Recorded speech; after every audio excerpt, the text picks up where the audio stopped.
Alright, what's going on, everybody? It's Matt and Bong with Nat's Fight Media coming at you guys with another video. You guys already know what time it is. It's time to bring on that box. And today we're going to be talking about Jake Paul, Nate Diaz. It's said to be official for August 5th in Dallas, Texas.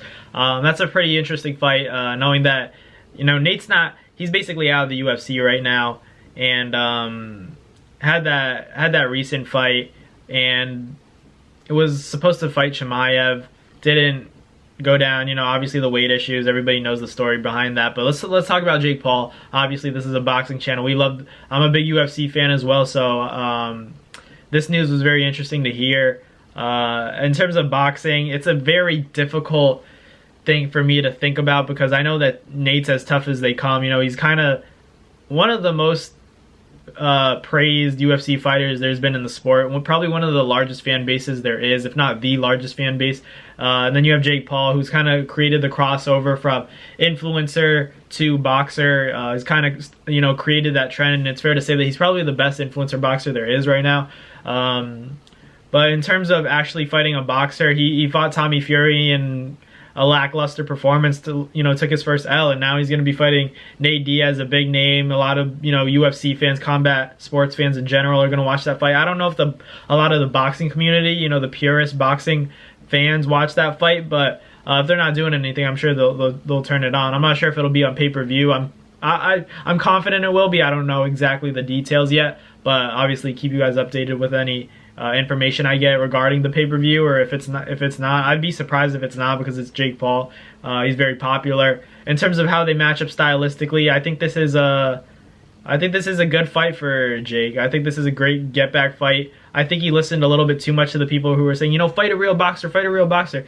You know, there are fighters today in the sport of boxing that they win fights, legitimate fights against credible opponents, and then at the end of the day, people are still not happy. People are still saying, oh, you should have fought this guy, fight this guy next, or you're ducking. Like, at the end of the day, you can't please everybody. You got to go get your money, make a business decision if you're Jake Paul, especially if you're not going to contend. You can't contend with a top 10 cruiserweight or light heavyweight, whoever you want to call it. So I think they said that this fight will be around 205, you know, something like that. No, not 205, 185. Let me double check on that. Yeah, 185. So I don't know why I said 285. That's crazy.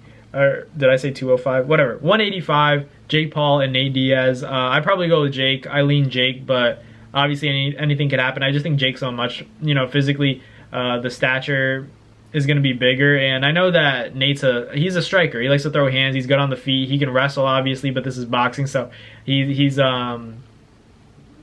you know, he's robbed of that ability, obviously. But in terms of the style, I think that Jake has to set up that right hand, use his jab, throw combinations more. He's a little bit too, you know, heavy-footed. He's a little bit stagnant in many positions. If he really learns to sit on his shots and let his hands go, I think he has a better chance. And you know, because when he throws combinations, he can throw them, but there's no power behind them. And I think that you know, anyone who's ever seen a boxing match or has been in the ring, or, you know, even the octagon, if you're Nate Diaz, they have the ability to, you know, telegraph your shots. That right hand, it's obvious when Jake loads it up. He kind of leans, gives that lean, and then that right hand comes behind it, and he drops it. So I think he has to improve on that, not load it up so much. Maybe focus more on landing it, and then as the fight goes on, Nate gets tired, he starts to gas out, because that boxing gas tank is much larger and more difficult to sustain as opposed to the UFC. In my opinion, it's long. It's hard to stay on your legs for so long, stay on the feet. So I think that'll give Nate trouble, especially the fact that he's not in his prime anymore. He's an older fighter, basically a retired UFC fighter at this point.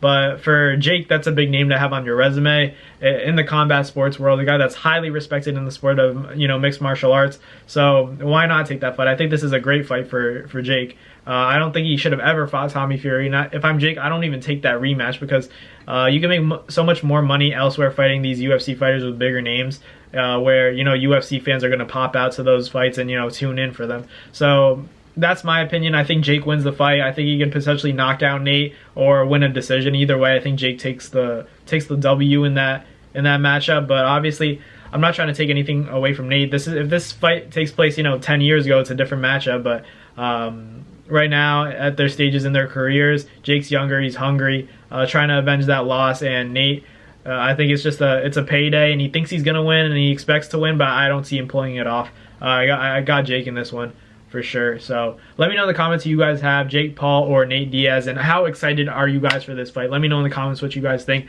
As always, thank you guys for the constant support, and I'll catch you guys next time. Peace. That's going to do it for another Naz Fight Media video, guys. Thank you guys so much for watching. It's been your boy, Manabong, with another video. Hope you guys enjoyed it all. Thank you guys for the constant support. Salute to y'all always. It's been your boy.